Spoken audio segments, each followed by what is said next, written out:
এইটো বৰ গভীৰ পৰিতাপৰ বিষয়। অসম চৰকাৰে আজিৰ পৰা কেইমাহমানৰ আগতেই এই মাথাউৰিৰ ছাৰ্ভে কৰিছিলে, কিন্তু তেতিয়া কাম কৰিবলৈ কোনো মন নগ'লে। এতিয়া একেবাৰে লাষ্ট পৰ্যায়ত এই বাৰিষা ভৰ বাৰিষাৰ মুহূৰ্তত তেখেতসকলে বিভাগীয় কৰ্তৃপক্ষক দায়িত্ব দি তৎকালীন ইয়াত চাফাই হেৰি কৰিছে। কিন্তু ৰাইজে আমাক কয় যে এই দগাঁতবিলাক এতিয়া যদি কাম কৰে, ফিল আপ নকৰে, তেন্তে আমাৰ এই মাজুলীৰ মেৰুদণ্ডৰ স্বৰূপ এই ৰাস্তাটো এটা অতি গভীৰ বিষয় হৈ পৰিব।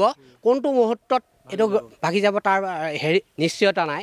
গতিকে আমাক মানে কেলে কয়, আমি অসম জাতীয়তাবাদী যুৱ ছাত্ৰ পৰিষদৰ এই আঞ্চলিকৰ আমি জেনেৰেল ছেক্ৰেটেৰী। গতিকে ৰাইজে আমাকেই কয় আপোনালোকে বিভাগীয় কৰ্তৃপক্ষৰ লগত যোগাযোগ কৰি এইটো হেৰি কৰিবলৈ। গতিকে আমি অসম চৰকাৰক অসম জাতীয়তাবাদী যুৱ ছাত্ৰ পৰিষদৰ তৰফৰ পৰা সজোৰে দাবী জনাইছোঁ, অতি শীঘ্ৰে এই কামটো এই দগাঁতবিলাক ফিল আপ কৰাৰ ব্যৱস্থা কৰক। নতু মাজুলীৰ মেৰুদণ্ড স্বৰূপ এই ৰাস্তাটো যদি ক'ৰবাত হানি বিঘিনি হয় তেন্তে চৰকাৰ দায়ী হ'ব। বাৰিষাটো খৰালি কৰিব লাগিছিলে। বাৰিষা খৰালি শুই থাকে, কিন্তু বাৰিষা জাগি উঠে। এতিয়া বৰষুণ দিয়ে, ৰাস্তাবোৰ কোমল হৈ আছে। হয়, আৰু যদি এইটো যদি এনেকৈ খহাই দিয়ে, হেঁচা যদি পৰে, তেতিয়া কি হ'ব? তেতিয়া কি হ'ব আৰু মানুহখিনি উটি যাব।